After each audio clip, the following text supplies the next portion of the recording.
The impact on Medicaid has begun. Hello, everybody. David Shuster here. In the wake of the Trump tax and spending bill, several U.S. hospitals and healthcare clinics have now started turning away patients. And some Trump voters seem surprised, prompting sharp reactions across social media. Did you guys see that woman talking about her father getting kicked out of the nursing home? Well, apparently the nursing homes are kicking out their Medicare patients. And she was like, why would they do that? And everyone in the comments was like, honey, this is what you voted for. This is Medicare cuts. This is the big, beautiful bill. And she was like, no, that's not it. Yes, it is. I work in skilled nursing. 90% of the residents that are in there, they are Medicare patients.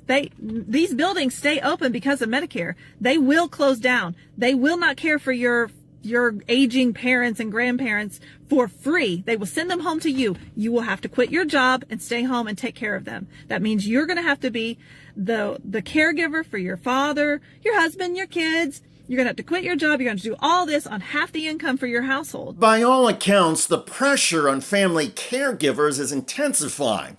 Analysts say that as patients lose health coverage or are denied coverage, the responsibility for helping these people falls on family and friends.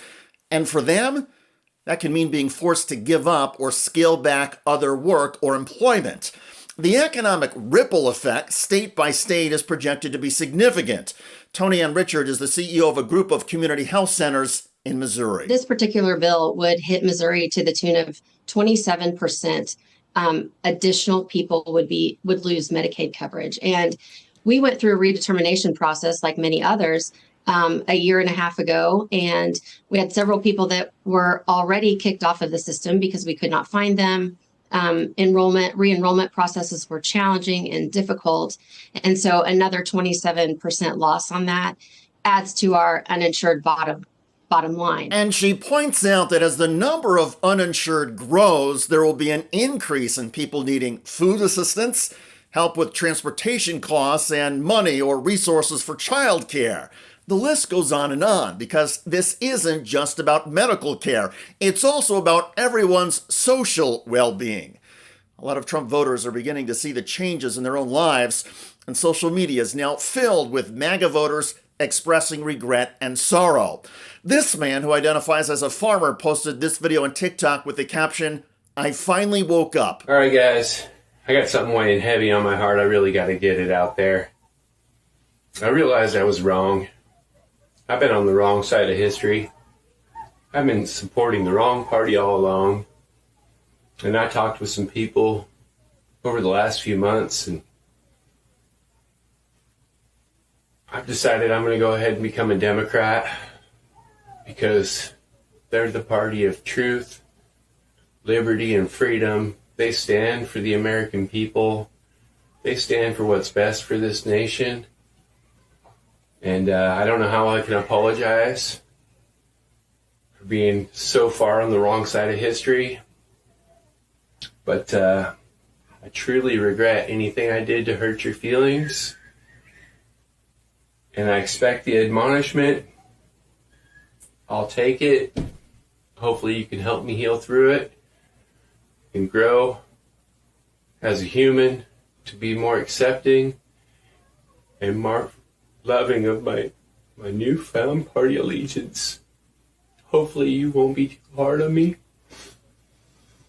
It's really, really, really taken a lot for me to come out and say this. So, if you're going to get into the comments, just please take it up easy on me. I'm feeling very emotional and vulnerable right now, and I could use the support. The regrets are not just because of healthcare issues and challenges. Many Trump voters say they are angry about rising costs of groceries and gasoline. Trump promised to lower everything and bring inflation down. Instead, inflation under Trump and costs keep going up. Trump supporter from Indianapolis here, and I just want to say that our gas prices are not down. They are higher. Comment and tell me where you're from and tell me if your gas prices are higher or lower. I'm tired of the lies. A lot of went wrong in that bill because we were misled. And you say, well, no, we were misled because a lot of people go off what Donald Trump says. We're not going to go read the.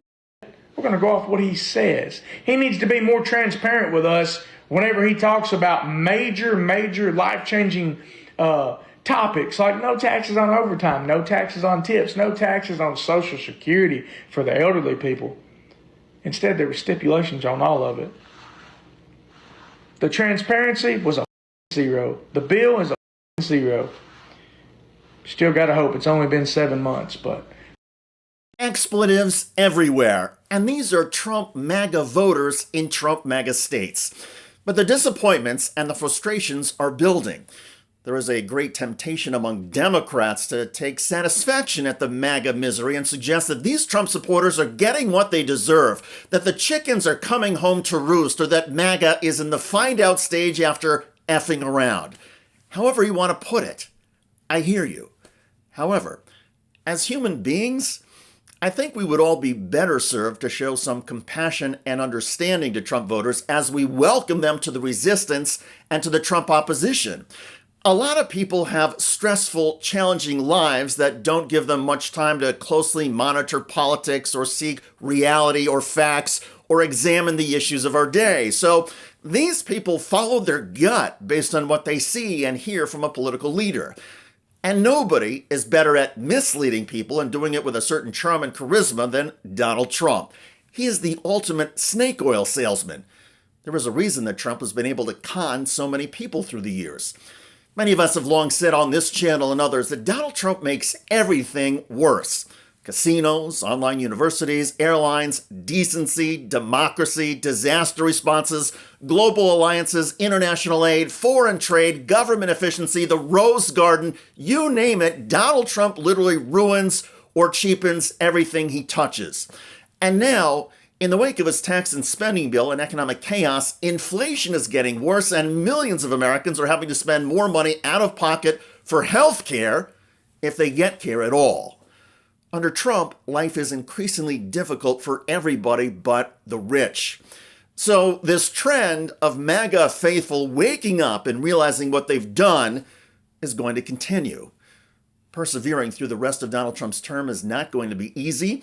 And then we will all need to fix what Trump and the GOP have broken. It's going to be a massive undertaking, and it will require all of us pitching in, including former MAGA voters who are just now escaping the Trump cult. Better days can be our future in America. But first, though, we need to take deep breaths, stay strong, and choose basic humanity and kindness. By the way, Vice President J.D. Vance recently got busted raising water levels for a family boating trip. Headline, J.D. Vance's team had water level of Ohio River raised for family's boating trip. Quote, J.D. Vance's team had the Army Corps of Engineers take the unusual step of changing the outflow of a lake in Ohio to accommodate a recent boating excursion on a family holiday, The Guardian has learned. The request from the U.S. Secret Service was made to support safe navigation of the U.S. Vice President's security detail for an August outing on the Little Miami River, according to a statement by the U.S. Army Corps of Engineers. Vance was spotted in the southwestern Ohio area on the 2nd of August, his 41st birthday, according to social media posts that noted he was seen canoeing on the river, a tributary that Caesar Creek Lake feeds into. One source with knowledge of the matter who communicated with The Guardian anonymously alleged that the outflow request for the Caesar Creek Lake was not just to support the Vice President's Secret Service detail, but also to create ideal kayaking conditions. Check out that video at the link below. I'm David Shuster. Thanks for joining us.